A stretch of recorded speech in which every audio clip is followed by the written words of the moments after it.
അഞ്ചാമത്തെ ക്വസ്റ്റ്യൻ ആണേ. Okay, yellow light emitted from a sodium lamp has a wave length lambda of 580 nanometre. അപ്പോൾ ഒരു sodium ലാമ്പിൽ നിന്നും emit ചെയ്യുന്ന യെല്ലോ ലൈറ്റിന്റെ ലാംഡ വേവ് ലെങ്ത് ലാംഡ തന്നിരിക്കുന്നു 580 നാനോമീറ്ററിൽ തന്നിരിക്കുന്നു. അതിന്റെ ഫ്രീക്വൻസി ന്യൂ നമ്മൾ കാൽക്കുലേറ്റ് ചെയ്യണം. വേവ് നമ്പർ ന്യൂ ബാർ, ആ യെല്ലോ ലൈറ്റിന്റെ ഫ്രീക്വൻസി ന്യൂവും കാൽക്കുലേറ്റ് ചെയ്യണം, വേവ് നമ്പർ ന്യൂ ബാറും കാൽക്കുലേറ്റ് ചെയ്യണം. നമുക്ക് എന്ത് തന്നിട്ടുണ്ട്?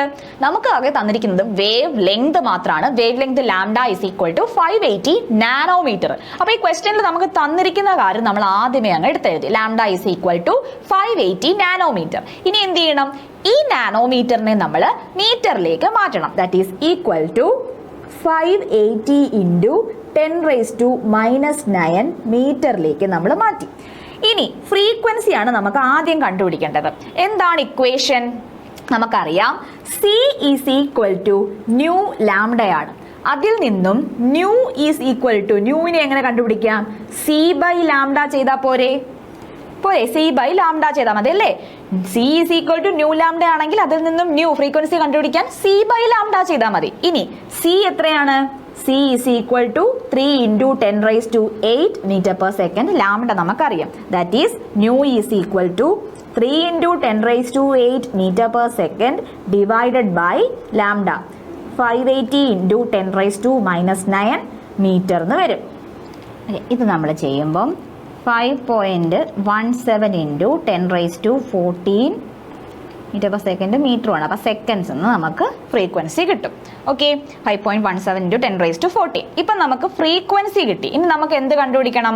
ഫ്രീക്വൻസി മാത്രം മതിയോ? അല്ല, നമുക്ക് വേവ് നമ്പർ കണ്ടുപിടിക്കണം. അപ്പോൾ വേവ് നമ്പർ കണ്ടുപിടിക്കാൻ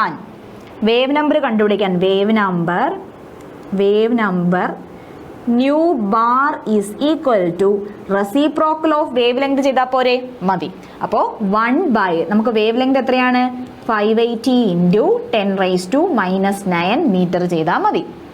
ഇത് ചെയ്യുമ്പം 1.72 ഇൻറ്റു 10⁻6 മീറ്റർ എന്ന് നമുക്ക് കിട്ടും.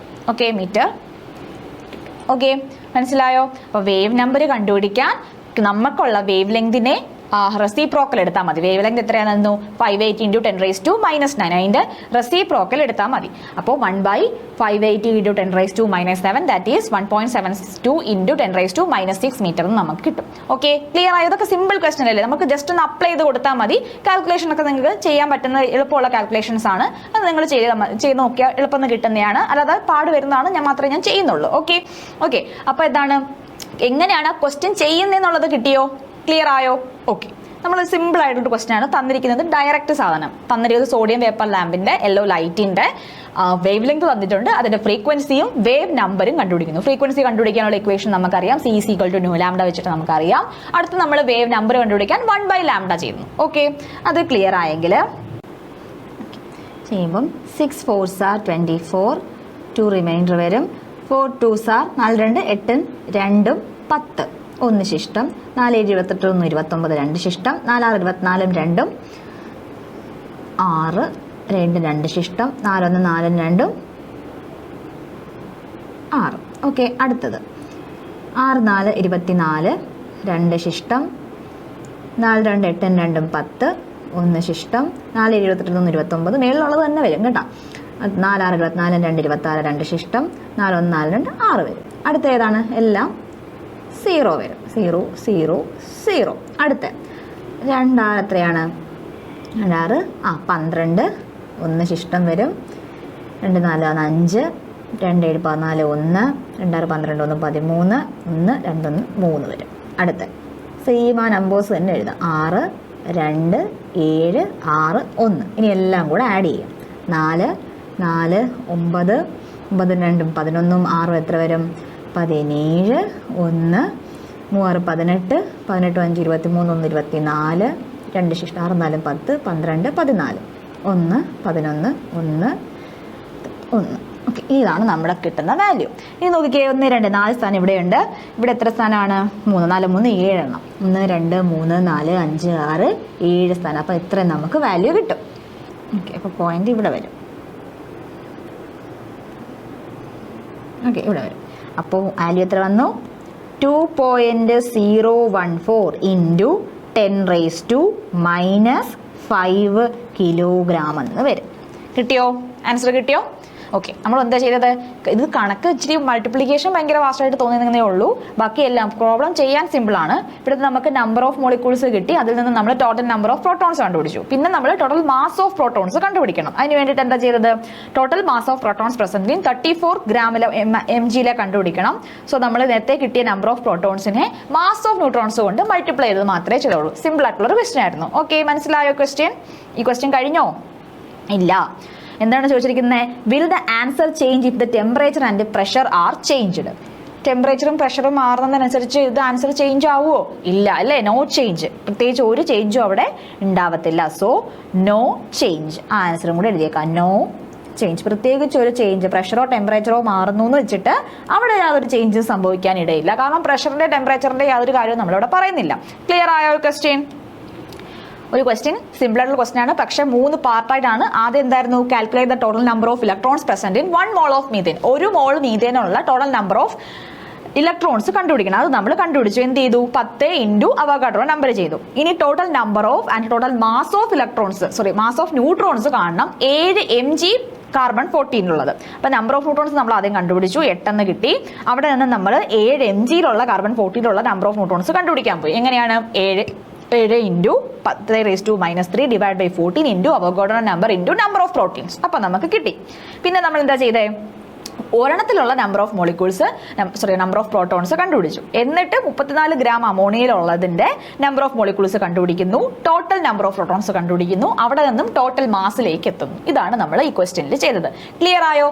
ഈ ക്വസ്റ്റ്യൻ ക്ലിയർ ആയെങ്കിൽ നമുക്ക് അടുത്ത ക്വസ്റ്റ്യനിലേക്ക് പോകാം. ഓക്കെ, അടുത്ത ക്വസ്റ്റ്യൻ നോക്കിക്കേ. How many neutrons and protons are there in the following nuclei? ഈ താഴെ കുറച്ച് ഫോളോയിങ് ന്യൂക്ലിയസ് കൊടുത്തിട്ടുണ്ട്. എന്താണ്? കാർബൺ 13 6, ഓക്സിജൻ 16 8, മഗ്നീഷ്യം 12 24, അയണിന്റെ 26 56, പിന്നെ സ്ട്രോൺഷ്യം 38 88. അപ്പൊ ഇതിന്റെ എല്ലാം നമ്പർ ഓഫ് ന്യൂട്രോൺസും കാണണം, നമ്പർ ഓഫ് പ്രോട്ടോൺസും കാണണം. ഇതാണ് നമുക്ക് തന്നിരിക്കുന്ന ക്വസ്റ്റ്യൻ. ന്യൂട്രോൺസും പ്രോട്ടോൺസും കണ്ടുപിടിക്കണം. ഓക്കെ, നമുക്ക് എന്താണ് തന്നിരിക്കുന്നത്? അറ്റോമിക് നമ്പരും ഉണ്ട്, മാസ് നമ്പരും ഉണ്ട്. നമ്മൾ എങ്ങനെയായിരുന്നു ആ എക്സ്പ്രഷൻ പഠിച്ചത്? ഇത് നമ്മുടെ ആറ്റം ആണെങ്കിൽ ഇവിടെ നമ്മൾ എന്താ എഴുതുന്നത്? ടോപ്പ് റൈറ്റ് ആയിട്ട് നമ്മൾ എന്താ എഴുതും? നമ്മൾ ഇവിടെ മാസ് നമ്പർ എഴുതും. ഇവിടെയാണ് നമ്മൾ അറ്റോമിക് നമ്പർ എഴുതുന്നത്. മാസ് നമ്പർ എന്ന് വെച്ചാൽ ക്യാപിറ്റൽ A കൊണ്ട് നമ്മൾ സിംബലൈസ് ചെയ്യും. അറ്റോമിക് നമ്പറിനെ ക്യാപിറ്റൽ Z കൊണ്ട് നമ്മൾ സിംബലൈസ് ചെയ്യും. അപ്പൊ ഇങ്ങനെയാണ് നമ്മൾ എലമെന്റുകളെ പ്രസന്റ് ചെയ്യുന്നത്. അപ്പൊ ഇവിടുത്തെ ആദ്യം വന്നിരിക്കുന്നത് ആരാണ്? കാർബൺ 13 6. അപ്പൊ കാർബണിന്റെ മാസ് നമ്പർ എത്രയാണ്? 13ഉം അറ്റോമിക് നമ്പർ എത്രയാണ്? 6ഉമാണ് വന്നിരിക്കുന്നത്. ഇനി ഈ അറ്റോമിക് നമ്പർ എന്ന് പറഞ്ഞാൽ എന്ത് തന്നെയാണ്? നമ്പർ ഓഫ് പ്രോട്ടോൺസ് അല്ലേ? അറ്റോമിക് നമ്പർ എന്ന് പറഞ്ഞാൽ നമ്പർ ഓഫ് പ്രോട്ടോൺസ് ആണ്. ഇനി നമ്പർ ഓഫ് ന്യൂട്രോൺസ് നമ്മൾ എങ്ങനെയാണ് കാൽക്കുലേറ്റ് ചെയ്യുന്നത്? Number of neutrons is equal to, നേരത്തെ ക്വസ്റ്റ്യനിൽ നമ്മൾ പറഞ്ഞതാണ് എങ്ങനെയാ ചെയ്യുന്നത്? മുകളിലുള്ളവനിൽ നിന്ന് താഴത്തുള്ളവനെ മൈനസ് ചെയ്താൽ മതി. That is mass number minus atomic number ചെയ്താൽ പോരെ? Minus atomic number, mass number minus atomic number. അതായത് മാസ് നമ്പർ എത്രയാണ്? Mass number A minus Z, that is 13 minus 6 equal to 7 number of neutrons. Simple question അല്ലേ? ആണ് അല്ലേ? Mass number minus atomic number. അപ്പൊ നമുക്ക് number of neutrons കിട്ടും. Number of protons എന്ന് പറഞ്ഞാൽ എന്ത് തന്നെയാണ്? അറ്റോമിക് നമ്പർ തന്നെയാണ്. ഓക്കെ ആണോ? അങ്ങനെയാണെങ്കിൽ അടുത്ത് നോക്കിക്കേ. അടുത്ത് നമ്മുടെ വന്നിരിക്കുന്നത് രണ്ടാമത് ഓക്സിജൻ 16 8. അപ്പൊ ഇവിടുത്തെ അറ്റോമിക് നമ്പർ എത്രയാണ്? അറ്റോമിക് നമ്പർ Z എന്ന് പറഞ്ഞാൽ 8ഉം മാസ് നമ്പർ A എന്ന് പറഞ്ഞാൽ 16ഉമാണ്. അപ്പോൾ അറ്റോമിക് നമ്പർ അല്ലേ നമ്പർ ഓഫ് പ്രോട്ടോൺസ്? അപ്പോൾ ഇവിടുത്തെ നമ്പർ ഓഫ് പ്രോട്ടോൺസ് എത്ര തന്നെയാണ്? Number of protons is equal to, that is atomic number equal to 8. ഇനി നമ്പർ ഓഫ് ന്യൂട്രോൺസ് എന്ത് വരും? Number of neutrons is equal to ഈ mass number minus atomic number, that is 16 minus 8 is equal to 8 number of neutrons വന്നു. Clear ആയോ? ഇനി അടുത്ത ആളാരാണ്? Magnesium ആണ് അല്ലേ? മൂന്നാമത്തത് മഗ്നീഷ്യമാണ്. മഗ്നീഷ്യം എത്രയാണ് നമ്പേഴ്സ് വന്നിരിക്കുന്നത്? 12ഉം 24ഉം. 12ഉം 24ഉം. അപ്പോൾ ഇവിടുത്തെ അറ്റോമിക് നമ്പർ എത്രയാണ്? അറ്റോമിക് നമ്പർ എന്ന് പറഞ്ഞാൽ 12 ആണ്. അതെന്ന് പറയുന്നത് തന്നെയാണ് എന്ത്? നമ്പർ ഓഫ് പ്രോട്ടോൺസ് അത് തന്നെയാണ് അല്ലേ? നമ്പർ ഓഫ് പ്രോട്ടോൺസ് തന്നെയാണ് അറ്റോമിക് നമ്പർ. ഇവിടുത്തെ മാസ് നമ്പർ എ എത്രയാണ്? മാസ് നമ്പർ എ 24 അല്ലേ? അപ്പോൾ ഇവിടുത്തെ നമ്പർ ഓഫ് ന്യൂട്രോൺസ് എങ്ങനെ കണ്ടുപിടിക്കും? Number of neutrons is equal to എത്രയാണ്? 24 മൈനസ് 12 ദാറ്റ് ഈസ് 12 അല്ലേ? എ മൈനസ് ഇസഡ് ആണ് ഇവിടെ ചെയ്തത്. മനസ്സിലായോ അല്ലേ? മുകളിലുള്ളവരിൽ നിന്ന് താഴത്തുള്ളവനെ മൈനസ് ചെയ്താൽ മതി. അടുത്ത ആളാരാണ് ക്വസ്റ്റ്യനിൽ? അടുത്ത ആള് അയൺ ആണ്. അയൺ 56 26. നോക്കിക്കേ, നാലാമത്തത് അയൺ ആണ്. അയൺ 56 26. അപ്പോൾ അയണിന്റെ അറ്റോമിക് നമ്പർ എത്രയാണ്?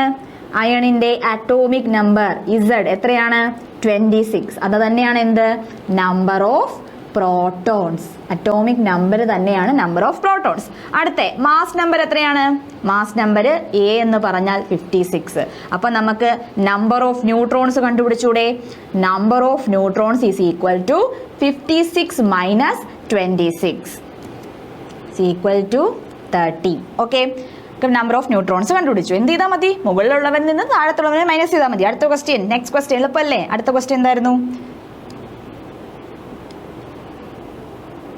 സ്ട്രോൺഷ്യം 88 38. സ്ട്രോൺഷ്യം അഞ്ചാമത്തത്. സ്ട്രോൺഷ്യം 88 38. ഓക്കെ, നോക്കിക്കേ, നമ്പർ ഓഫ് ന്യൂട്രോൺസ് കണ്ടുപിടിക്കാൻ mass number A minus atomic number ചെയ്താൽ മതി.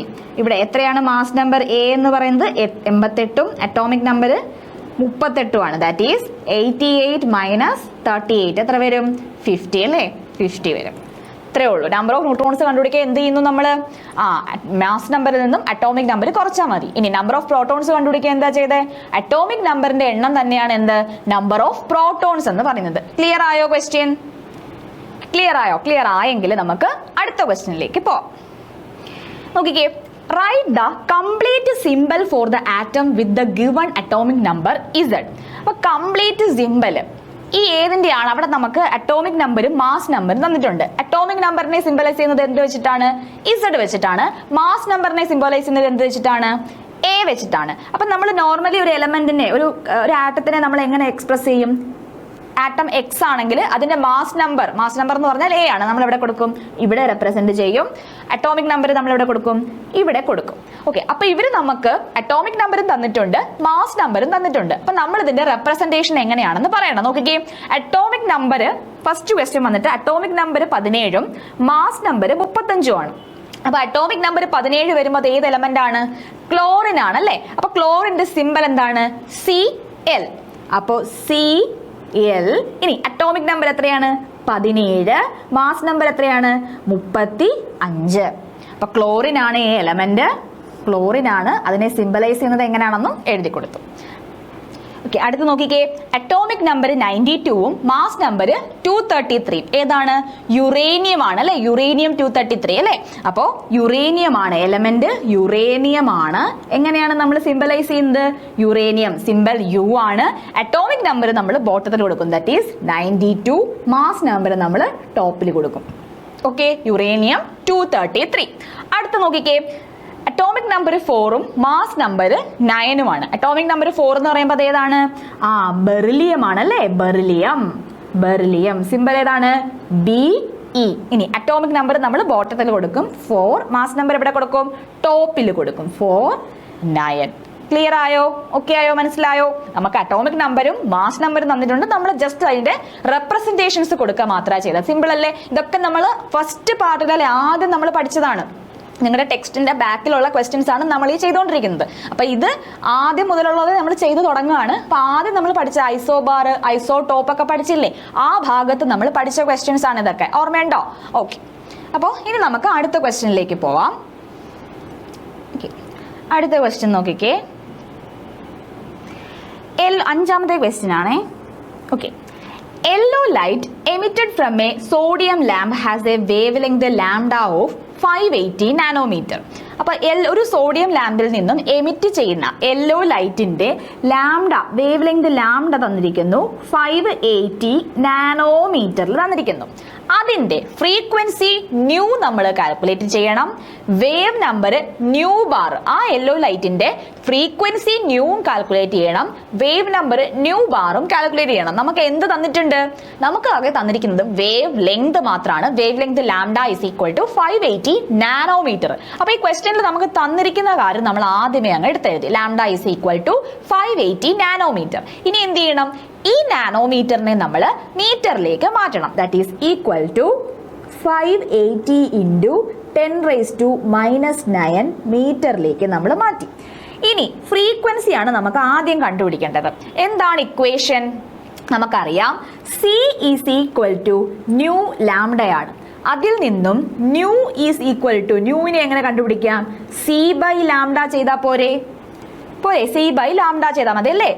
C is equal to nu lambda ആണെങ്കിൽ അതിൽ നിന്നും ന്യൂ ഫ്രീക്വൻസി കണ്ടുപിടിക്കാൻ സി ബൈ ലാംഡ ചെയ്താൽ മതി. ഇനി സി എത്രയാണ്? C is equal to 3 into 10⁸8 metre per second. Lambda നമുക്കറിയാം. That is nu is equal to 3 into 10⁸8 metre per second divided by lambda 580 into 10⁻⁻9 metre എന്ന് വരും. ഇത് നമ്മൾ ചെയ്യുമ്പം 5.17 ഇൻറ്റു 10⁻14 മീറ്റർ പെർ സെക്കൻഡ് മീറ്ററുമാണ്. അപ്പോൾ സെക്കൻഡ്സ് എന്ന് നമുക്ക് ഫ്രീക്വൻസി കിട്ടും. Okay, 5.17 into 10⁻14. ഇപ്പം നമുക്ക് ഫ്രീക്വൻസി കിട്ടി. ഇനി നമുക്ക് എന്ത് കണ്ടുപിടിക്കണം? ഫ്രീക്വൻസി മാത്രം മതിയോ? അല്ല, നമുക്ക് വേവ് നമ്പർ കണ്ടുപിടിക്കണം. അപ്പോൾ വേവ് നമ്പർ കണ്ടുപിടിക്കാൻ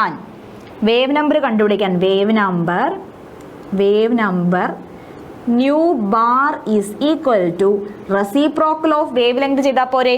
മതി. അപ്പോൾ 1 നമുക്ക് വേവ് ലെങ്ത് എത്രയാണ്? 580 ഇൻറ്റു 10⁻⁻9 മീറ്റർ ചെയ്താൽ മതി. ഇത് ചെയ്യുമ്പം 1.72 ഇൻറ്റു 10⁻6 മീറ്റർ എന്ന് നമുക്ക് കിട്ടും. Okay, metre. ഓക്കെ, മനസ്സിലായോ? അപ്പോൾ വേവ് നമ്പർ കണ്ടുപിടിക്കാൻ നമുക്കുള്ള വേവ് ലെങ്തിനെ റെസിപ്രോക്കൽ എടുത്താൽ മതി. വേവ് ലെങ്ത് എത്രയാണെന്നു? 580 ഇൻറ്റു 10⁻⁻9. അതിൻ്റെ റെസിപ്രോക്കൽ എടുത്താൽ മതി. അപ്പോൾ 1/580 into 10⁻⁻7 that is 1.72 into 10⁻6 metre എന്ന് നമുക്ക് കിട്ടും. ഓക്കെ, ക്ലിയർ ആയോ? ഇതൊക്കെ സിമ്പിൾ ക്വസ്റ്റൻ അല്ലേ? നമുക്ക് ജസ്റ്റ് ഒന്ന് അപ്ലൈ ചെയ്ത് കൊടുത്താൽ മതി. കാൽക്കുലേഷൻ ഒക്കെ നിങ്ങൾക്ക് ചെയ്യാൻ പറ്റുന്ന എളുപ്പമുള്ള കാൽക്കുലേഷൻസ് ആണ്. അത് നിങ്ങൾ ചെയ്ത് നോക്കിയാൽ എളുപ്പം കിട്ടുന്നതാണ്. അല്ലാതെ പാട് വരുന്നതാണ് ഞാൻ ചെയ്യുന്നുള്ളൂ. ഓക്കെ, അപ്പോൾ എന്താണ്, എങ്ങനെയാണ് ക്വസ്റ്റ്യൻ ചെയ്യുന്നതെന്നുള്ളത് കിട്ടിയോ? ക്ലിയർ ആയോ? ഓക്കെ, നമ്മൾ സിമ്പിൾ ആയിട്ടൊരു ക്വസ്റ്റ്യൻ ആണ് തന്നിരിക്കുന്നത്. ഡയറക്റ്റ് സാധനം തന്നിരിക്കുന്നത് സോഡിയം വേപ്പർ ലാമ്പിന്റെ യെല്ലോ ലൈറ്റിന്റെ വേവ് ലെങ്ത് തന്നിട്ടുണ്ട്. അതിന്റെ ഫ്രീക്വൻസിയും വേവ് നമ്പറും കണ്ടുപിടിക്കുന്നു. ഫ്രീക്വൻസി കണ്ടുപിടിക്കാനുള്ള ഇക്വേഷൻ നമുക്കറിയാം. C is equal to nu lambda വെച്ചിട്ട് നമുക്കറിയാം. അടുത്ത് നമ്മൾ വേവ് നമ്പർ കണ്ടുപിടിക്കാൻ 1/λ ചെയ്യുന്നു. ഓക്കെ, അത് ക്ലിയർ ആയെങ്കിൽ അടുത്ത ക്വസ്റ്റ്യനിലേക്ക് പോവാം. Find energy of each of the photons which correspond to light of frequency 3 into 10⁻15 ആണ്. 10⁻15 hertz and have wavelength of 0.5 angstrom. Okay, അപ്പോൾ രണ്ടെണ്ണം ഉണ്ട്. എനർജി ഓഫ് ഫോട്ടോൺസ് നമുക്ക് കണ്ടുപിടിക്കാനാണ്. ആദ്യം തന്നിരിക്കുന്നത് ഫ്രീക്വൻസി. അപ്പോൾ ഫ്രീക്വൻസിയിൽ നിന്നും എനർജി കണ്ടുപിടിക്കാനുള്ള ഇക്വേഷൻ നമുക്ക് വേണം. രണ്ടാമത് തന്നിരിക്കുന്നത് വേവ് ലെങ്ത് ആണ്. അപ്പോൾ കറസ്പോണ്ടിങ് വേവ് ലെങ്തിൽ നിന്നും നമ്മൾ എന്ത് കണ്ടുപിടിക്കണം? എനർജിയും കണ്ടുപിടിക്കണം. ഓക്കെ, ആദ്യം നമുക്ക് ഫസ്റ്റ് ക്വസ്റ്റ്യൻ്റെ answer corresponds to the light of frequency തന്നിട്ടുണ്ട്. അതിൽ നിന്നും എനർജി കണ്ടുപിടിക്കണം. E is equal to H nu ആണല്ലോ. ഇനി എച്ച് എന്താണെന്ന് നിങ്ങൾക്ക് അറിയാം. എച്ച് എന്താണ്? Planck's constant 6.626 into 10⁻⁻34 joule second ആണ് എച്ച് എന്ന് പറയുന്നത്. ഇനി ന്യൂ നമുക്ക് എന്താണ് അറിയാം? എത്രയാണ്? 3 ഇൻറ്റു 10⁻15 ഹെർട്സ്. അങ്ങനെയാണെങ്കിൽ എനർജി കണ്ടുപിടിച്ചൂടെ? E is equal to 6.626 into 10⁻⁻34 into 3 into 10⁻15 വരും. അപ്പോൾ 6.626 ഇൻറ്റു 3 6 എത്ര വരെ? 18. 3 2 എത്ര വരെ? 6 7 3 6 18 1 3 18 19. ഓക്കെ, അപ്പോൾ കിട്ടി. നമ്മൾ എന്ത് ചെയ്യണം? 1 2 3 സ്ഥാനം മാറ്റി പോയിന്റ് ഇടുന്നു. അപ്പോൾ 19.878 ഇൻറ്റു 10⁻⁻19 എന്ന് കിട്ടും. അതിൻ്റെ ഒന്ന് റീഅറേഞ്ച് ചെയ്ത് ചെയ്യുമ്പോൾ 1.9878 ഇൻറ്റു 10⁻⁻18 ജൂൾ എന്ന് കിട്ടും എനർജി. മനസ്സിലായോ? അപ്പോൾ ആദ്യം നമ്മൾ ഫ്രീക്വൻസിയിൽ നിന്നും എനർജി കണ്ടുപിടിക്കുകയാണ്. അപ്പോൾ E is equal to H nu ആണ്. അപ്പോൾ എച്ചിൻ്റെ വാല്യൂ അറിയാം, ന്യൂവിൻ്റെ വാല്യൂ തന്നിട്ടുണ്ട്. എച്ച് 6.626 ഇൻറ്റു 10⁻⁻34 എന്നിട്ട് ന്യൂവിൻ്റെ വാല്യൂ 3 ഇൻറ്റു 10⁻15. അത് വെച്ചിട്ട് E ഈസ് ഈക്വൽ ടു എച്ചിനുള്ള ഇക്വേഷനിൽ നമ്മൾ ഡയറക്റ്റ് ആയിട്ട് അപ്ലൈ ചെയ്ത് കൊടുക്കുക മാത്രമേ ചെയ്തോളൂ. ഇനി നമുക്ക് എന്തും കണ്ടുപിടിക്കണം, വേവ് ലെങ്ത് ഓഫ് 0.5 ആങ്സ്ട്രത്തിലെയും കണ്ടുപിടിക്കണം. അപ്പോൾ രണ്ടാമത്തെ question wave length of 0.5 angstrom, wave length of 0.5 angstrom. അപ്പോൾ ആദ്യം നമ്മൾ ഈ 0.5 ആങ്സ്ട്രത്തിൽ കിടക്കുന്ന വേവ് ലെങ്തിനെ നമ്മൾ മാറ്റണം. അപ്പോൾ എങ്ങനെ മാറ്റും? ദാറ്റ് ഈസ് 0.5 ഇൻറ്റു 10⁻⁻10 മീറ്റർ ആണ്. നമ്മൾ മീറ്ററിലേക്ക് മാറ്റി. ഇനി നമ്മൾ ഏത് ഇക്വേഷൻ അപ്ലൈ ചെയ്യും? എനർജി ആണ് നമുക്ക് കണ്ടുപിടിക്കേണ്ടത്. Energy is equal to H nu, അത് നമുക്കറിയാം. ഇനി ന്യൂവിനെ നമുക്ക് c is equal to nu lambda അല്ലേ? ആണ്. അവിടെ നിന്നും nu is equal to c by lambda എന്ന് കൊടുത്തൂടെ? കൊടുക്കാം. അപ്പോൾ ആ ഇക്വേഷൻ നമ്മൾ ഇവിടേക്ക് എടുക്കുകയാണ്. എച്ച് ന്യൂവിന് പകരം h C by lambda. H അറിയാം, സി അറിയാം, ലാംഡയുടെ വാല്യൂ തന്നിട്ടുണ്ട്. അങ്ങനെയാണെങ്കിൽ എനർജി കണ്ടുപിടിച്ചൂടെ? കണ്ടുപിടിക്കാം. അപ്പോൾ 6.626 ഇൻറ്റു 10⁻⁻34 ഇൻറ്റു സിയുടെ വാല്യൂ എത്രയാണ്? 3 ഇൻറ്റു 10⁻8 ഡിവൈഡഡ് ബൈ ലാംഡ എത്രയാണ് തന്നിരിക്കുന്നത്? 0.5 ഇൻറ്റു 10⁻⁻10 എന്ന് വരും. അപ്പോൾ ഇതിനകത്ത് 6.626 ഇൻറ്റു 3 നമ്മൾ ഓൾറെഡി ചെയ്തൊരു വാല്യൂ ആണ്, നമുക്കറിയാം. അതിനെ നമ്മൾ 0.5 കൊണ്ട് ഡിവൈഡ് ചെയ്ത് ഹാഫ് എടുക്കുക. പിന്നെ ബാക്കിയുള്ള റേസ് ടു ദ പവേഴ്സ് എല്ലാം കൂടെ ചെയ്യുമ്പം 3.98 ഇൻറ്റു 10⁻15 സെക്കൻഡ്സ് എന്ന് നമുക്ക്, സെക്കൻഡ്സ് അല്ല ജൂൾ എന്ന് നമുക്ക് ആൻസർ കിട്ടും. ഓക്കെ, അപ്പോൾ ഇതാണ് ആൻസർ വരുന്നത്. Okay, 6.626 into 10⁻⁻34 into 3 into 10⁻8 divided by 0.5. ഇത് നമ്മൾ നേരത്തെ ചെയ്തതാ. നമ്മുടെ വാല്യൂ ഉണ്ടല്ലേ, നമ്മൾ തൊട്ട് മുന്നേ ചെയ്തതാ. അതിനെ നമ്മൾ എന്ത് ചെയ്താൽ മതി? 0.5 കൊണ്ട് ഡിവൈഡ് ചെയ്താൽ മതി. അപ്പം നമുക്ക് വാല്യൂ കിട്ടും. ഓക്കെ ആണോ? ഓക്കെ, അങ്ങനെയാണെങ്കിൽ നമുക്ക് നെക്സ്റ്റ് ക്വസ്റ്റ്യനിലേക്ക് പോവാം. Calculate the wavelength, frequency and wave. നമ്മൾ നേരത്തെ ചെയ്ത സെയിം പാറ്റേൺ ക്വസ്റ്റ്യൻ ആണ്. Wavelength, frequency, wave number of a light wave whose period is 2.0 into 10⁻⁻10 seconds. ഇവിടെ നമുക്ക് ടൈം പീരീഡ് ആണ് തന്നിരിക്കുന്നത്. ആ പീരീഡിൽ നിന്ന് നമ്മൾ എന്തൊക്കെ കണ്ടുപിടിക്കണം? നമ്മൾ വേവ് ലെങ്തും ഫ്രീക്വൻസിയും വേവ് നമ്പറും കണ്ടുപിടിക്കണം. ആകെ നമുക്ക് തന്നിരിക്കുന്നത് പീരീഡ് ആണ്. എത്രയാണ് ആ ടൈം പീരീഡ് തന്നിരിക്കുന്നത്? T is equal to 2.0 into 10⁻⁻10 second time period മാത്രമാണ് നമുക്ക് തന്നിരിക്കുന്നത്. അപ്പോൾ ഇതിൽ നിന്നും നമുക്ക് ആദ്യം കണ്ടുപിടിക്കാൻ പറ്റുന്ന എന്താണ്? ഫ്രീക്വൻസി കണ്ടുപിടിക്കാം. Reciprocal of this time period അല്ലേ ഫ്രീക്വൻസി. അപ്പോൾ ഫ്രീക്വൻസിയെ നമുക്ക് frequency is equal to 1/T എന്ന് കൊടുക്കാം. ദാറ്റ് ഈസ് 1/2.0 ഇൻറ്റു 10⁻⁻10 എന്ന് കൊടുക്കാം. ഇത് നമ്മൾ ചെയ്യുമ്പം 5 ഇൻറ്റു 10⁻9 എന്ന് നമുക്ക് കിട്ടും. ഓക്കെ, അതായത് ടൈം പീരീഡിൻ്റെ ഇൻവേഴ്സ് നമ്മൾ എടുക്കുക 1/T. 1/T എന്ന് പറഞ്ഞാൽ 1/2.0 ഇൻറ്റു 10⁻⁻10. അപ്പോൾ നമുക്ക് വാല്യൂ 5 ഇൻറ്റു 10⁻9 എന്ന് കിട്ടി. ഇനി നമുക്ക് ഈ ഫ്രീക്വൻസിയുടെ ന്യൂ വാല്യൂ കിട്ടിക്കഴിഞ്ഞാൽ പിന്നെ നമുക്ക് ഈ വേവ് ലെങ്ത് കണ്ടുപിടിച്ചൂടെ? വേവ് ലെങ്ത് കിട്ടിയാൽ അതിൻ്റെ ഇൻവേഴ്സ് എടുത്താൽ നമുക്ക് എന്ത് കിട്ടും? വേവ് നമ്പർ കിട്ടും. ഓക്കെ ആണോ?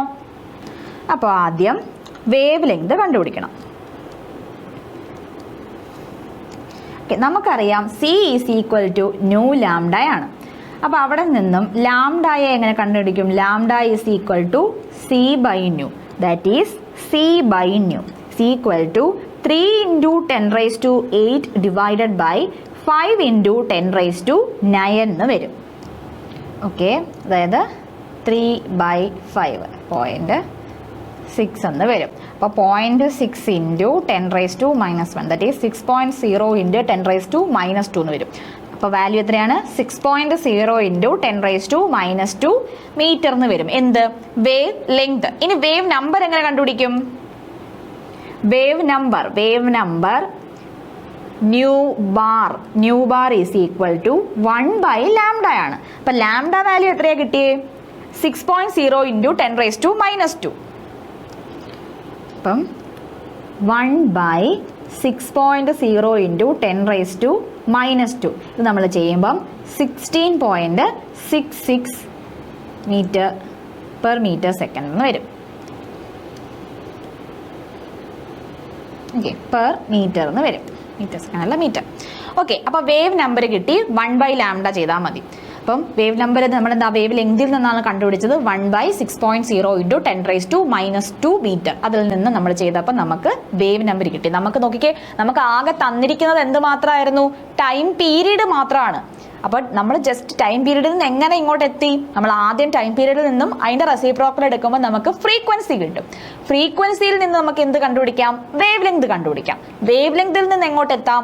വേവ് നമ്പറിലേക്ക് എത്താം. മനസ്സിലായോ? അപ്പോൾ ഈ കാൽക്കുലേഷൻ നിങ്ങൾ എങ്ങനെയാണ് ചെയ്യുന്നത് എന്ന് നന്നായിട്ട് മനസ്സിലാക്കണം. നമുക്ക് ടൈം പീരീഡ് മാത്രം തന്നിരിക്കുന്നത്. അപ്പോൾ reciprocal of time period frequency. ഫ്രീക്വൻസിയിൽ നിന്ന് നമ്മൾ ന്യൂലാംഡ വെച്ചിട്ട് വേവ് ലെങ്ത് കണ്ടുപിടിച്ചു. വേവ് ലെങ്ത് കിട്ടിയപ്പോൾ അതിൻ്റെ റെസിപ്രോക്കൽ എടുത്ത് വേവ് നമ്പർ കണ്ടുപിടിച്ചു. കിട്ടിയോ? ക്ലിയർ ആയോ? ഓക്കെ ആണോ? ഓക്കെ, അങ്ങനെയാണെങ്കിൽ അടുത്ത ക്വസ്റ്റ്യനിലേക്ക് നോക്കാം. Electromagnetic radiation of wavelength 242 nanometer is just sufficient to ionize the sodium atom. അപ്പോൾ electromagnetic radiation of wavelength 242 nanometre. 242 nanometre wavelength ഉള്ള ഒരു ഇലക്ട്രോമാഗ്നറ്റിക് റേഡിയേഷനിൽ സോഡിയം ആറ്റത്തെ അയണൈസ് ചെയ്യാൻ എന്താണ്? സഫീഷ്യന്റ് ആണ്. അങ്ങനെയാണെങ്കിൽ ആ സോഡിയത്തിന്റെ അയോണൈസേഷൻ എനർജി ഇത് എവിടുന്നാ വരുന്നത്? നമ്മുടെ ഫോട്ടോ ഇലക്ട്രിക് എഫക്റ്റിൽ നിന്ന് വരികയാണ്. ഓക്കെ, അപ്പൊ എന്താണ് ഫോട്ടോ ഇലക്ട്രിക് എഫക്ട് എന്നൊക്കെ ഒന്ന് ഓർത്തോണം. എന്തായിരുന്നു ഫോട്ടോ ഇലക്ട്രിക് എഫക്ട് എന്ന് പറയുന്നത്? ഒരു ഡെഫിനിറ്റ് എനർജി, അതായത് ഒരു ഡെഫിനിറ്റ് ഫ്രീക്വൻസിയിലുള്ള ലൈറ്റ് വന്ന് നമ്മുടെ മെറ്റലിൽ പതിക്കുമ്പോൾ എന്ത് പറ്റും? അവിടെ നിന്നും ഇലക്ട്രോൺസ് ഇജക്റ്റ് ആവുന്നു.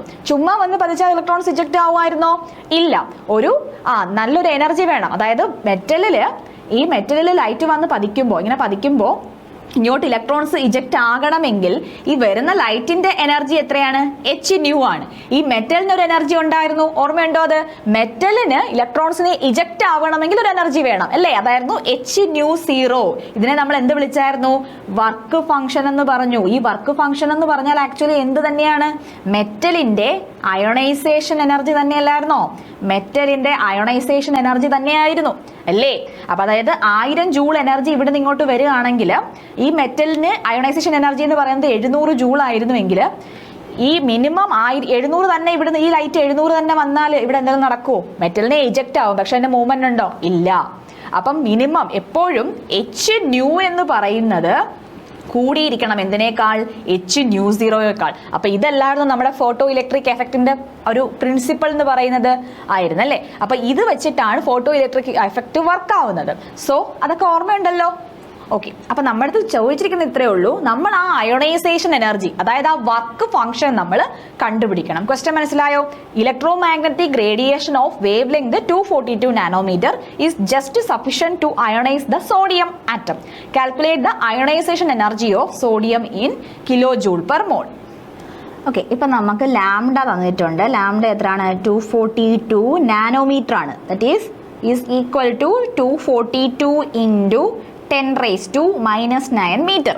ഇനി നമ്മുടെ അടുത്ത് പറഞ്ഞിരിക്കുന്നത് എനർജി കണ്ടുപിടിക്കാനാണ്. അപ്പോൾ energy is equal to hc/λ ആണ്. അപ്പോൾ h അറിയാം. h എത്രയാണ്? 6.626 × 10⁻⁻34 × c എത്രയാണ്? 3 × 10⁸ മീറ്റർ/സെക്കൻഡ് ഡിവൈഡഡ് ബൈ എത്രയാണ് വേവ് ലെങ്ത്? 242 × 10⁻⁻9 മീറ്റർ. ഇത് നമ്മൾ ചെയ്യുമ്പം 8.21 × 10⁻⁻19 നമുക്ക് ജൂളിൽ നിന്ന് നമുക്ക് ആൻസർ കിട്ടും. ഇത് നമുക്ക് എനർജി കിട്ടി, പക്ഷെ പെർ മോളിന്റെ ആണ് നമ്മൾ കണ്ടുപിടിക്കേണ്ടത് ആണല്ലോ. ക്വസ്റ്റ്യനിൽ അങ്ങനല്ലേ പറഞ്ഞേക്കുന്നത്? Calculate the ionization energy of sodium in kJ/mol. Per മോളിൽ കണ്ടുപിടിക്കാൻ നമ്മൾ എന്ത് ചെയ്യണം? അവഗാഡ്രോ നമ്പർ കൊണ്ട് ഇതിനെ നമ്മൾ മൾട്ടിപ്ലൈ ചെയ്യണം. അപ്പോൾ energy per mole, energy per mole കണ്ടുപിടിക്കാൻ എന്ത് ചെയ്യണം? മോള് കണ്ടുപിടിക്കാൻ 8.21 × 10⁻⁻19 × 6.022 × 10⁻23 ചെയ്യണം. അപ്പം നമുക്ക് 494,000 ജൂൾ എന്ന് കിട്ടും. അതെന്ന് പറഞ്ഞാൽ എന്താണ്? 494 കിലോ ജൂളാണ്. ഓക്കെ, മനസ്സിലായോ? നമ്മുടെ അടുത്ത് പെർ മോൾ ആണ് ചോദിച്ചിരിക്കുന്നത്. ഇവിടെ നമ്മൾ എനർജി HC/λ വെച്ചിട്ട് നമ്മൾ എനർജി കണ്ടുപിടിച്ചു. ആ കിട്ടിയ എനർജിയെ നമ്മൾ എന്ത് പെർ മോളിൽ മാറ്റണം. ഓക്കെ ഓക്കെ, അങ്ങനെയാണെങ്കിൽ അടുത്ത ക്വസ്റ്റ്യൻ നോക്കിക്കേ. Electrons are emitted with zero velocity from a metal surface when it is exposed to radiation of wavelength 6800 angstrom. Angstrom ആണ്. Okay. Calculate the threshold frequency nu0 and work function h nu0. Okay. നിങ്ങൾ പഠിച്ചിട്ടാൽ മതല്ലേ h nu0 of the metal. നോക്കിക്കേ, electrons are emitted with zero velocity from a metal surface. ഒരു metal സർഫസിൽ നിന്നും zero വെലോസിറ്റിയിൽ മെറ്റൽസിനെ എമിറ്റ് ആക്കുന്നു. When it is exposed to radiation of wavelength. എത്ര വേവ് ലെങ്ത് അവിടെ വരുന്നത്? അപ്പൊ നമുക്ക് വേവ് ലെങ്ത് തന്നിട്ടുണ്ട്. വേവ് ലെങ്ത് 6800 ആങ്സ്ട്രം ആണ് തന്നിരിക്കുന്നത്. അപ്പൊ 6800 ആങ്സ്ട്രം എന്ന് പറയുമ്പോൾ അതിനെ നമ്മൾ മീറ്ററിലേക്ക് മാറ്റണം. എത്ര വരും? 6800 ഇൻറ്റു 10⁻⁻10 മീറ്റർ ആണ്. ഇനി അവിടുത്തെ ത്രെഷോൾഡ് ഫ്രീക്വൻസി nu0 നമ്മുടെ അടുത്ത് കണ്ടുപിടിക്കാൻ പറഞ്ഞിരിക്കുന്നു. ആൻഡ് വർക്ക് ഫംഗ്ഷൻ അതായത് h nu0യും നമ്മൾ കണ്ടുപിടിക്കണം.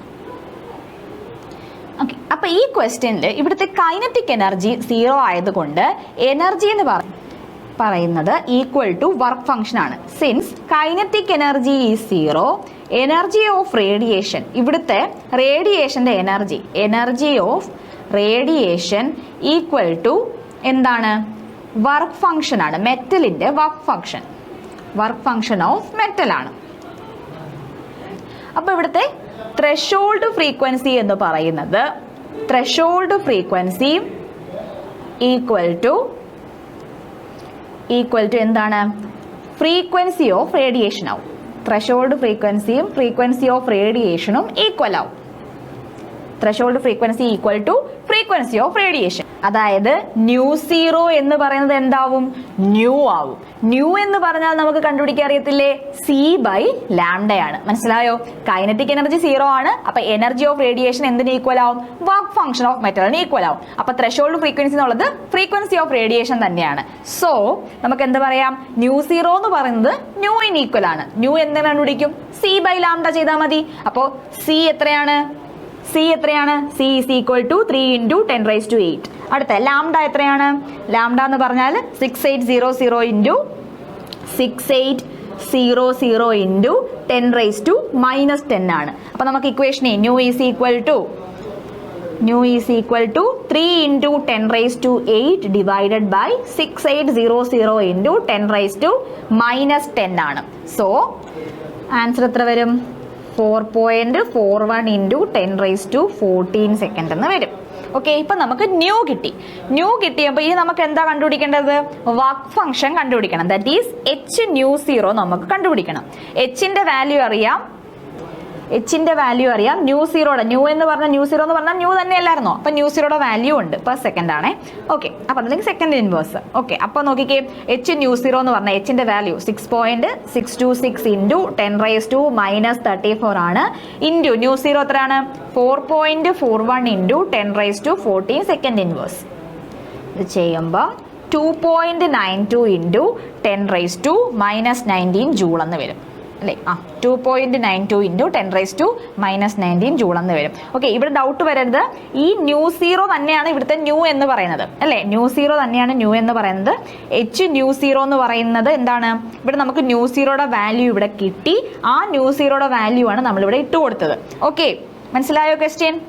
ഇവിടുത്തെ കൈനറ്റിക് എനർജി എന്ന് പറയുന്നത് 0 ആണ്. അപ്പം എനർജി ഓഫ് റേഡിയേഷനും ആ വരുന്ന റേഡിയേഷന്റെയും ആ വർക്ക് ഫംഗ്ഷൻ, ആ മെറ്റലിന്റെ വർക്ക് ഫംഗ്ഷൻ, മക്കളെ നമ്മൾ ആ ഫോട്ടോ ഇലക്ട്രിക് എഫക്റ്റിലായിട്ടൊന്ന് പോയേ. എന്താണ്? ഒരു ഡെഫിനിറ്റ് എനർജി ഉള്ളത് ആ മെറ്റലിൽ വന്ന് പതിക്കുമ്പോൾ, ഇപ്പോൾ 1000 ജൂൾ പറഞ്ഞു തന്നില്ല ഞാൻ, 1000 ജൂൾ എനർജിയാണ് ആ മെറ്റലിൽ റേഡിയേഷൻ വരുന്നതെങ്കിൽ മെറ്റലിൽ വന്ന് പതിക്കുന്നു 700 ജൂൾ മതിയായിരുന്നു എങ്കിൽ ഇവിടെ കൈനറ്റിക് എനർജി ഒന്നും എന്താണ്? കൈനറ്റിക് എനർജി ഉണ്ട്. ബാക്കി 300 ജൂളാണ് ഈ കൈനറ്റിക് എനർജി ആയിട്ട് ഇങ്ങോട്ട് പോകുന്നത്. ഇനി നോക്കിക്കേ, ഇവിടെ കൈനറ്റിക് എനർജി 0 എന്ന് പറഞ്ഞാൽ ആ വരുന്ന റേഡിയേഷന്റെയും ഇവിടുത്തെ വർക്ക് ഫംഗ്ഷൻ എന്ന് പറയുന്നതും, അതായത് ആ വരുന്ന റേഡിയേഷൻ ആ മെറ്റലിൽ നിന്നും ഇലക്ട്രോൺസിനെ ഇജക്ട് ചെയ്യാൻ വേണ്ടി മാത്രമാണ് യൂസ് ചെയ്തത്. അപ്പോൾ ആ റേഡിയേഷന്റെ എനർജി തന്നെയാണ് എന്ത്? അതിന്റെ ആ ഒരു മെറ്റലിന്റെ വർക്ക് ഫംഗ്ഷൻ എന്ന് പറയുന്നത് അല്ലേ, ആ വരുന്ന എനർജിയെ ആ മെറ്റലിൽ നിന്നും ഇലക്ട്രോൺസിനെ ഇജക്ട് ചെയ്യാൻ വേണ്ടി മാത്രമാണ് യൂസ് ചെയ്തത്. അവിടുത്തെ കൈനറ്റിക് എനർജി സീറോ ആണ്, കാരണം മൂവ്മെന്റ് നടന്നില്ല. അപ്പൊ കൈനറ്റിക് എനർജി സീറോ എന്ന് പറയുമ്പോൾ എനർജി ഓഫ് റേഡിയേഷനും ഈ വർക്ക് ഫംഗ്ഷൻ ഓഫ് മെറ്റലും ഈക്വൽ ആവും. അങ്ങനെയാണെങ്കിൽ എന്തൊക്കെയും ഈക്വൽ ആവും? നമ്മുടെ ഫ്രീക്വൻസിയും ത്രെഷോൾഡ് ഫ്രീക്വൻസിയും ഈക്വൽ ആവും. റേഡിയേഷന്റെ ഫ്രീക്വൻസിയും അതിന് വേണ്ടുന്ന മിനിമം ത്രെഷോൾഡ് ഫ്രീക്വൻസിയും ഈക്വൽ ആവും. അതായത് ന്യൂ സീറോയും ഈക്വൽ ആയിട്ട് വരും. അങ്ങനെയാണെങ്കിൽ നമ്മൾ എങ്ങനെ അപ്ലൈ ചെയ്തേ? ന്യൂ കണ്ടുപിടിക്കാനുള്ള ഇക്വേഷൻ നമുക്കറിയാം, എന്താണ്? സി ബൈ ലാംഡയാണ്. സോ സി ബൈ ലാംഡ വെച്ചിട്ട് നമ്മൾ കണ്ടുപിടിച്ചു. അപ്പൊ നമുക്ക് ന്യൂ കിട്ടി. ന്യൂ തന്നെയാണ് nu zero. Work function H nu zero എങ്ങനെ കണ്ടുപിടിച്ചു? എച്ചിന്റെ വാല്യൂ അറിയാം, ന്യൂ നമുക്ക് കിട്ടി. സോ എച്ച് ന്യൂ സീറോ വെച്ചിട്ട് നമ്മൾ വർക്ക് ഫംഗ്ഷനും കണ്ടുപിടിച്ചു. ക്ലിയർ ആയോ ഈ ക്വസ്റ്റ്യൻ? ഓക്കെ, അടുത്ത ക്വസ്റ്റ്യൻ നോക്കിക്കേ. What is the wavelength of light emitted when the electron in a hydrogen atom undergoes transition from an energy level n is equal to 4 to an energy level n is equal to 2? അപ്പോൾ n is equal to 4 എന്നുള്ള energy ലെവലിൽ നിന്നും n is equal to 2 എന്നുള്ള energy ലെവലിലേക്ക് വരുമ്പം what is the wave length of light emitted? Emit ചെയ്യുന്ന ലൈറ്റിന്റെ wave length ആണ് നമ്മുടെ അടുത്ത് ചോദിച്ചിരിക്കുന്നത്. n is equal to 4ൽ നിന്നും n is equal to 2ലേക്ക് നമ്മൾ പഠിച്ചല്ലേ സീരീസ് ഒക്കെ. n is equal to 1, n is equal to 2, n is equal to 3, n is equal to 4 ഒക്കെ നമ്മൾ പഠിച്ചു കാണും. അപ്പൊ n is equal to 4ൽ നിന്നും n is equal to 2ലേക്ക് വരുമ്പോൾ ഉള്ള വേവ് ലെങ്ത് ആണ് നമ്മളോട് ചോദിച്ചിരിക്കുന്നത്. ഓക്കെ, ഇതാണ് നമ്മുടെ ക്വസ്റ്റ്യൻ. അപ്പൊ നമുക്ക് വേവ് ലെങ്ത് കണ്ടുപിടിക്കണമെങ്കിൽ ആദ്യം നമുക്കുള്ളത് ഇതിനകത്തുള്ള എനർജി കണ്ടുപിടിക്കുന്ന ഇക്വേഷൻ ഓർമ്മയുണ്ടോ നിങ്ങൾക്ക്? റിഡ്ബർഗ് കോൺസ്റ്റന്റ് വെച്ചിട്ട് എന്തായിരുന്നു? E is equal to RH into 1/n1 square minus 1/n2 square അല്ലേ? അങ്ങനെ ഒരു ഇക്വേഷൻ നമുക്കുണ്ടായിരുന്നു. ഇനി നമ്മൾ എന്താ ചെയ്യുക? RHന്റെ value RH is equal to 2.18 into 10 raised to minus 18. ഇനി N1 ഉം N2 അറിയാം. N1 എത്രയാണ്? N2 എത്രയാണ്? N1 എന്ന് പറയുന്നത് 4ഉം N2 എന്ന് പറയുന്നത് 2 ആണ്. ഓക്കെ, ഇനി എല്ലാ ക്വസ്റ്റ്യനിലുള്ള ഇക്വേഷനിലുള്ള കാര്യങ്ങളെല്ലാം ആയി. അപ്പൊ ജസ്റ്റ് നമ്മൾ അപ്ലൈ ചെയ്ത് കൊടുത്താൽ മാത്രം മതി. അപ്പൊ energy E is equal to RH എത്രയാണ്? 2.18 into 10 raised to minus 18 into 1/4 square എത്രയാണ്? 1/4 സ്ക്വയർ മൈനസ് 1/2ന്റെ സ്ക്വയർ. അപ്പൊ നമുക്കിതെങ്ങനെ എഴുതാം? ദാറ്റ് ഈസ് ഇങ്ങോട്ട് എഴുതാം. E is equal to 2.18 into 10 raised to minus 18 into 1/16 minus 1/2 square 4 എന്ന് വരും.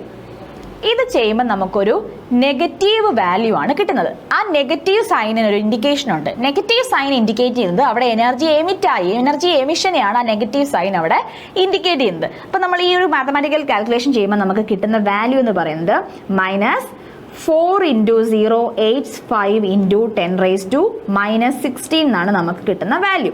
അപ്പൊ ഈ നെഗറ്റീവ് സൈനിന്റെ ഇൻഡിക്കേഷൻ ജസ്റ്റ് ഒന്ന് നിങ്ങൾ അറിഞ്ഞിരിക്കണം. അപ്പോൾ negative sign indicate the energy emission.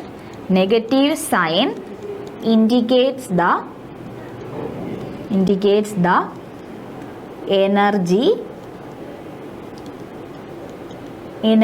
emission. Okay, അപ്പൊ നമുക്ക് എനർജി കിട്ടി. എനർജി ആണോ പക്ഷെ നമുക്ക് ഈ ക്വസ്റ്റ്യനിൽ കണ്ടുപിടിക്കാനുള്ളത്? അല്ല. അതായത് നോക്കിക്കേ, what is the wavelength of light emitted when the electron in a hydrogen atom undergoes transition from an energy level from n is equal to 4 to n is equal to 2? അതായത് n is equal to 4ൽ നിന്ന് n is equal to 2ലേക്ക് വരുമ്പോൾ ഉള്ള wave length ആണ് നമുക്ക് കണ്ടുപിടിക്കേണ്ടത്. അപ്പൊ നമുക്ക് energy കിട്ടി. എനർജിയിൽ നമുക്ക് ഇനി വേവ് ലെങ്ത് കണ്ടുപിടിക്കാം. എങ്ങനെയാണ് കണ്ടുപിടിക്കുന്നത്? E is equal to h nu അറിയാം. h ന്യൂവിന് നമുക്ക് എങ്ങനെ എഴുതാം? c by lambda എന്ന് എഴുതാം. അപ്പൊ E is equal to h c by lambda എന്ന് നമുക്ക് കൊടുക്കാലോ? ശരിയാണല്ലോ. h അറിയാം, c അറിയാം, നമുക്ക് ലാംഡയാണ് കണ്ടുപിടിക്കേണ്ടത്, എനർജിയും അറിയാം. നമുക്ക് അപ്ലൈ ചെയ്ത് കൊടുത്താൽ മാത്രം പോലെ. മക്കളെ, ഓരോ ടോപ്പിക്സ് നമ്മൾ ഇങ്ങനെ എടുക്കുമ്പോഴും നിങ്ങൾ ആ പഠിച്ച കാര്യങ്ങളൊന്ന് ഓർത്ത് നോക്കണം. എവിടുന്ന നമ്മൾ E is equal to h nu equation ഒക്കെ പഠിച്ചത്? നമ്മൾ പ്ലാങ്ക്സിന്റെ ക്വാണ്ടം തിയറി അല്ലേ? പ്ലാങ്ക്സിന്റെ തിയറി പറഞ്ഞപ്പോഴല്ലായിരുന്നോ? ഓർമ്മ കിട്ടുന്നുണ്ടോ? അല്ലേ? നമ്മുടെ എന്താണ് എനർജി കൂടുന്നതനുസരിച്ച് എന്ത് കൂടുന്നു? ഫ്രീക്വൻസി കൂടുന്നു അല്ലേ? അവിടെ നിന്നല്ലേ നമ്മൾ പഠിച്ചത് എനർജി കൂടുന്നതിന്റെ ഫ്രീക്വൻസി കൂടുന്നു. അപ്പൊ E is equal to H nu. H എന്ന് പറഞ്ഞാൽ എന്താണ്? ഒരു കോൺസ്റ്റന്റ് കൊണ്ട് മൾട്ടിപ്ലൈ ആണ്, പ്രൊപ്പോർഷണാലിറ്റി മാറ്റാൻ വേണ്ടിയിട്ട്. പ്ലാങ്ക്സ് കോൺസ്റ്റന്റ് അങ്ങനെ വന്നു, ഓർമ്മ വന്നോ? അപ്പൊ ആ ഇക്വേഷൻ ആണ് നമ്മളിവിടെ അപ്ലൈ ചെയ്തത്. അപ്പോൾ നമുക്കറിയാം E is equal to H nu ആണ്. ന്യൂവിനെ നമുക്ക് സി ബൈ ലാംഡ എന്ന് കൊടുക്കാലോ? കൊടുക്കാം. അപ്പൊ സി ബൈ ലാംഡ ആണ് ന്യൂ എന്ന് പറയുന്നത്. That is E is equal to H C by lambda. ഇനി നോക്കിക്കേ, ലാംഡ വേവ് ലെങ്ത് ആണ് നമുക്ക് കണ്ടുപിടിക്കാനുള്ളത്. So wave length is equal to എങ്ങനെ എഴുതാം? വേവ് ലെങ്ത് മേളിൽ പോകുമ്പം എച്ച് സി ബൈ ഇ. ഇനി എച്ചിന്റെ വാല്യൂ എന്താണ്? 6.626 ഇൻറ്റു 10⁻⁻34 ജൂൾ സെക്കൻഡ്. സിയുടെ വാല്യൂ എന്താണ്? 3 ഇൻറ്റു 10⁸8 മീറ്റർ പെർ സെക്കൻഡ്. അടുത്ത ലാംഡ കണ്ടുപിടിക്കണം. എനർജി നമുക്ക് എത്രയാണ് കിട്ടിയത്? -4.0875 ഇൻറ്റു 10⁻⁻16. ഓക്കെ, അങ്ങനെയാണെങ്കിൽ നമ്മൾ ഇട്ട് കൊടുത്തേ എന്താണ്? 6.626 into 10⁻⁻34 into 3 into 10⁻8 divided by -4.0875 into 10⁻⁻16. Okay, അപ്പം നമ്മളിത് മൾട്ടിപ്പിൾ നേരത്തെ നമ്മൾ ചെയ്തതാണ് അല്ലേ? 6.626 ഇൻറ്റു 3 നമ്മൾ നേരത്തെ ചെയ്തതാണ്. എത്ര വരും? 18, 1 3 2 6 1 7, 3 6 18 1 19, 3 18 1 19 നമ്മൾ നേരത്തെ ചെയ്തതാണ്. ഓക്കെ, അപ്പം 19.878 ഇൻറ്റു 10 എത്ര വരും? 10⁻⁻26 ഡിവൈഡഡ് ബൈ 4.0875 ഇൻറ്റു 10⁻⁻16. ഇത് നമ്മൾ ചെയ്യുമ്പം 486 ഇൻറ്റു 10⁻⁻9 മീറ്റർ എന്ന് വരും. അതെന്ന് പറഞ്ഞാൽ എന്താണ്? 486 നാനോമീറ്റർ അല്ലേ? 486 നാനോമീറ്റർ ആണ്. ഓക്കെ, ഇത്രയും നമുക്ക് വാല്യൂ കിട്ടും. മനസ്സിലായോ? ഓക്കെ ആയോ ഈ ക്വസ്റ്റ്യനിൽ നമ്മൾ എന്തൊക്കെയാ ചെയ്തത്? വേവ് ലെങ്ത് ആയിരുന്നു. നമുക്ക് ആ ഒരു വേവ് ലെങ്ത് കണ്ടുപിടിക്കണം. n=4 നിന്ന് n=2 വേവ് ലെങ്ത് നമുക്ക് കണ്ടുപിടിക്കണം. ഓക്കെ, അപ്പോൾ നമുക്ക് ആദ്യം നമ്മൾ എനർജി കണ്ടുപിടിച്ചു. എനർജി കണ്ടുപിടിച്ചതിൽ നിന്ന് നമ്മൾ എങ്ങോട്ട് വന്നത്? വേവ് ലെങ്ത് കണ്ടുപിടിക്കാനായിട്ട് വന്നത്. ക്ലിയർ ആയോ ക്വസ്റ്റ്യൻ? ഓക്കെ ആണോ? മനസ്സിലായോ? ആദ്യം വേവ് ലെങ്ത് കണ്ടുപിടിച്ചു. എനർജി കണ്ടുപിടിച്ചു. എച്ച് ന്യൂ വെച്ചിട്ട് അതിൽ നിന്നും എച്ച് സി ബൈ ലാംഡ വെച്ചിട്ട് നമ്മൾ എന്ത് കണ്ടുപിടിച്ചു? നമ്മൾ ലാംഡ കണ്ടുപിടിച്ചു. ഓക്കെ, ക്ലിയർ ആയെങ്കിൽ നമുക്ക് അടുത്ത ക്വസ്റ്റ്യൻ നോക്കാം. ഓക്കെ, അപ്പോൾ മനസ്സിലായെങ്കിൽ നമുക്ക് അടുത്ത ക്വസ്റ്റ്യനിലേക്ക് പോവാം. What is the maximum number of emission lines when the excited electron of a hydrogen atom in n=6 drop to the ground state? n=6ൽ നിന്നും ഗ്രൗണ്ട് സ്റ്റേറ്റിലേക്ക് ഡ്രോപ്പ് ചെയ്യുമ്പം എത്രയാണ് maximum number of emission lines അവിടെ വരുന്നതെന്നാണ് ക്വസ്റ്റ്യൻ. ഓക്കെ, അത് കണ്ടുപിടിക്കാനുള്ള number of emission lines കണ്ടുപിടിക്കാനുള്ളൊരു ഇക്വേഷൻ ഉണ്ട്. അതിൻ്റെ ഇക്വേഷൻ ആണ് n ഇൻറ്റു n-1/2. ഇവിടെ n എത്രയാണ്? n എന്ന് പറഞ്ഞാൽ 6 ആണ്. That is 6 into 6-1/2. That is equal to 6 into 5/2. That is 30/2, 15 എന്ന് കിട്ടും. അപ്പോൾ എത്ര എമിഷൻ ലൈൻസ് ഉണ്ട്? 15 എമിഷൻ ലൈൻസ് വരും. 15 എമിഷൻ ലൈൻസ്. അപ്പോൾ ഈ ഇക്വേഷൻ വെച്ചിട്ടാണ് നമുക്ക് നമ്പർ ഓഫ് എമിഷൻ ലൈൻസ് കണ്ടുപിടിക്കാനായിട്ട് പറ്റും. ഓക്കെ ആണോ? മനസ്സിലായോ? ഓക്കെ, അപ്പോൾ n ഇൻറ്റു n-1/2 നിങ്ങൾ എണ്ണി നോക്കിയാൽ എന്ത് തന്നെ വരും? 15 ലൈൻസ് തന്നെ നിങ്ങൾക്ക് വരും. ഓക്കെ ആണോ? അപ്പോൾ ഇത്രയും ക്വസ്റ്റ്യൻസ് ആണ് നമുക്ക് ഇന്ന് ചെയ്യാനായിട്ടുള്ളത്. ഓക്കെ, അപ്പോൾ ഒരു 10-11 ക്വസ്റ്റ്യൻസ് വന്നിട്ടുണ്ട്. അപ്പോൾ ഇത്രയും ക്വസ്റ്റ്യൻസ് നിങ്ങൾ കൂടെ തന്നെ ഒന്ന് ട്രൈ ചെയ്ത് നോക്കുക, സ്വന്തമായിട്ടൊന്ന് ട്രൈ ചെയ്ത് നോക്കുക. എന്തെങ്കിലും ബുദ്ധിമുട്ടുണ്ടെങ്കിൽ പറയാം. അപ്പോൾ ഈ ക്വസ്റ്റ്യൻസ് ഒക്കെ നമ്മൾ ആദ്യം എന്താ ചെയ്തത്? ക്വസ്റ്റ്യനിൽ എന്ത് തന്നിരിക്കുന്നു അത് എടുത്തെഴുതുന്നു. പിന്നെ അതിൽ നിന്നും നമുക്ക് എങ്ങനെ ഇക്വേഷൻസിനെ ഫോർമുലേറ്റ് ചെയ്യാം, ആ ഇക്വേഷൻസ് എങ്ങനെ അപ്ലൈ ചെയ്ത് ആൻസേഴ്സ് കണ്ടുപിടിക്കാം. അതായത് ക്വസ്റ്റ്യനിൽ നിന്ന് തന്നെ നമ്മൾ പോയതാണ് അല്ലേ? നമുക്ക് ഇൻഡയറക്ട്ലി വന്ന ഒരു ക്വസ്റ്റ്യനും ഇല്ല, എല്ലാം ഡയറക്റ്റ് ക്വസ്റ്റ്യൻസ് തന്നെയായിരുന്നു. നമുക്ക് ക്വസ്റ്റ്യൻ തന്നിരിക്കുന്ന ഓരോ കാര്യങ്ങളും നമ്മൾ എടുത്തെഴുതുന്നു. നമുക്ക് കണ്ടുപിടിക്കാനുള്ളത് എന്താണോ അതിൽ നിന്നും എങ്ങനെ തന്നിരിക്കുന്നതിൽ നിന്നും ഇക്വേഷൻസ് ഫോർമുലേറ്റ് ചെയ്യാൻ നോക്കുന്നു. ആ ഇക്വേഷൻസ് നമ്മൾ ഡയറക്റ്റ് അപ്ലൈ ചെയ്യുന്നു, കാൽക്കുലേഷൻ ചെയ്യുന്നു. അത്രേ ഉള്ളൂ. സിമ്പിൾ ആയിട്ടുള്ള ക്വസ്റ്റ്യൻസ് ആയിരുന്നു.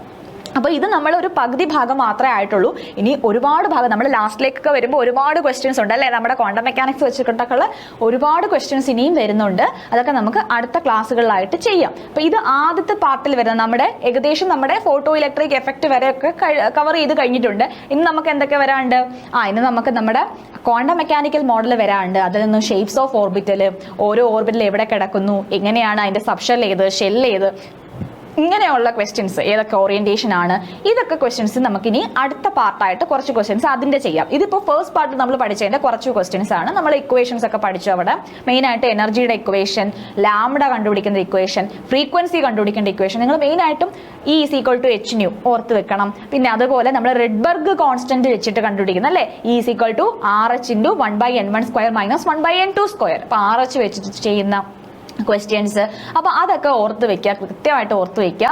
പിന്നെ നമ്മൾ ആദ്യം പഠിച്ച ഇക്വേഷൻസ് എന്താണ്, C = ന്യൂ ലാംഡ, അതിൽ നിന്നും ലാംഡയ്ക്ക് ഇക്വേഷൻ ഫോർമുലേറ്റ് ചെയ്യുന്നത്, ഫ്രീക്വൻസിയുടെ ഇക്വേഷൻ ചെയ്യുന്നത്. അപ്പോൾ ഇങ്ങനെയുള്ള ക്വസ്റ്റ്യൻസ് വർക്കൗട്ട് ചെയ്ത് നിങ്ങൾ നോക്കുക. കാരണം പ്രാക്ടീസിലൂടെ നമുക്ക് കൂടുതൽ എളുപ്പമാവും. കാരണം ക്വസ്റ്റ്യൻ കാണുമ്പോൾ തന്നെ എന്താണ് ഞാൻ പറഞ്ഞില്ലേ, നമ്മൾ ആദ്യമായിട്ട് ക്വസ്റ്റ്യൻ കാണുമ്പോൾ ചിലപ്പോൾ നമ്മൾ 2 or 3 തവണയൊക്കെ വായിച്ചു നോക്കണം. എന്നാൽ മാത്രമേ നമുക്ക് ക്വസ്റ്റ്യനിൽ എന്താണ് പറഞ്ഞിരിക്കുന്നതെന്ന് മനസ്സിലാവുള്ളൂ. അപ്പം നമ്മൾ എന്ത് ചെയ്യണം, 2 or 3 തവണ വായിച്ചു നോക്കണം.